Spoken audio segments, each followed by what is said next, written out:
Hello friends, welcome to our channel. இன்றைக்கி நம்ம என்ன பார்க்க போகிறோம் அப்படின்னா, நம்ம மாடி தோட்டத்தில் வந்து குண்டு கத்திரிக்காய், வெள்ளை நீல கத்திரிக்காய், நம்ம நிறைய கத்திரிக்காய் ரகங்கள் வந்து வச்சுருக்கிறோம். அதில் 4 வகையான கத்திரிக்காய் ரகங்கள் வச்சுருக்கிறோம். அதை பற்றி தான் வந்து இந்த பதிவில் வந்து பார்க்க போகிறோம். ஸோ இப்போ நீங்கள் பார்த்துட்டு இருக்கிறது பார்த்திங்க அப்படின்னா குண்டு கத்திரிக்காய். இது வந்து பார்த்திங்க அப்படின்னா நமக்கு நல்லா பெருசாக வரும். ஸோ இது நல்லா பெருசாக பாருங்கள், இந்த ஒரு 2 கத்திரிக்காய் 3 கத்திரிக்காய் இருந்தாவே போதும், பொரியலுக்கு வந்து நமக்கு ஆயிரும். அந்த அளவுக்கு பெருசாக வந்து வரும்.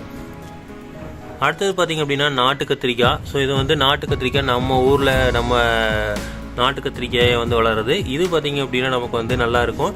ஸோ பொரியலுக்கு வந்து சூப்பராகவே இருக்கும், நல்ல டேஸ்ட் இருக்கும். ஏன்னா வந்து மற்ற கத்திரிக்காயெல்லாம் பார்த்திங்கன்னா வேறு ரகம்.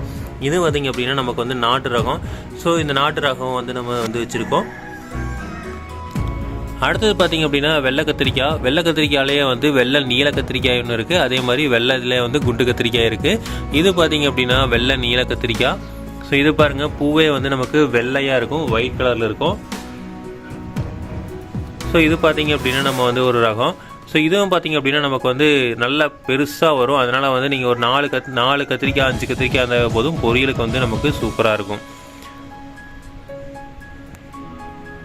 ஸோ இது பாருங்கள், இது வந்து ஒரு டைப் ஆஃப் கத்திரிக்காய். இது வந்து வரி கத்திரிக்காய்னு சொல்கிறோம்.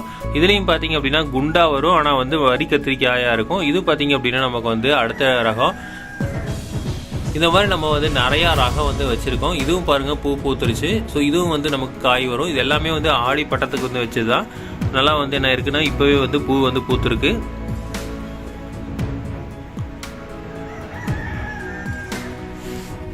அடுத்து இது பாருங்கள், இது பார்த்திங்க அப்படின்னா வெள்ளை கத்திரிக்காய். இதுவும் வந்து வெள்ளை கத்திரிக்காய் தான். இதுவும் பாருங்கள், இதுவும் வந்து பூ பூத்துருச்சு. ஸோ நமக்கு பார்த்திங்க அப்படின்னா இந்த மாதிரி வந்து கத்திரிக்காய் ரகங்கள் நிறையா இருக்குது. இதில் வந்து ஏதோ ஒரு ரகம் வச்சுட்டிங்க அப்படின்னா போதும். இல்லை 4 ரகம் வச்சிங்கனாலும் வந்து நமக்கு நல்லா வந்து காய்கள் வந்து காய்க்கும். இது பாருங்கள், டக்குன்னு வந்து பூ வந்துருச்சு. ஸோ கிட்டத்தட்ட 2 மாதம் தான் ஆச்சு. 2 மாதத்துலேயே வந்து நமக்கு வந்து இந்த அளவுக்கு பெருசாக வந்திருக்கு, பூவும் வந்து வந்திருக்கு. இதுக்கு உரம் மேலாண்மை பார்த்திங்க அப்படின்னா நம்ம வந்து தொழு உரம் தான் வந்து போடுறோம். ஸோ பெருசாக வந்து எதுவும் இல்லை. அடுத்து குப்பை உரம் வந்து போடுறோம். மேலே வந்து கொஞ்சம் பார்த்திங்க அப்படின்னா நம்ம வந்து மற்ற உரங்கள் வந்து வாங்கிட்டு வந்து போடுறோம். அதாவது வந்து மண்புழு உரம்லாம் வந்து வாங்கிட்டு வந்து போடுறோம். மற்றபடி வந்து வேறு எதுவும் பண்ணுறதில்ல. இது பார்த்திங்கன்னா இதுவும் வந்து நமக்கு குண்டு கத்திரிக்காய் தான். ஸோ இதில் கத்திரிக்காயில் பார்த்திங்க அப்படின்னா நம்ம பாரம்பரிய கத்திரிக்காயில் பார்த்திங்க அப்படின்னா இலை வந்து சிறுசாக இருக்கும். இந்த மாதிரி ஹைப்ரிட் மாடல்லாம் பார்த்திங்கன்னா இலை வந்து ரொம்ப பெருசாக இருக்கும். பாருங்கள், இது வந்து நமக்கு வந்து நார்மல் கத்திரிக்காய். இதில் பார்த்திங்க அப்படின்னா இலை வந்து சிறுசாக இருக்குது. மற்றதெல்லாம் பாருங்கள் இலை எவ்வளோ பெருசு இருக்குதுன்னு பாருங்கள். ஸோ அதனால் பார்த்திங்க அப்படின்னா நீங்கள் வந்து வைக்கிறதுமே வந்து கொஞ்சம் தள்ளி தான் வந்து வைக்கணும்.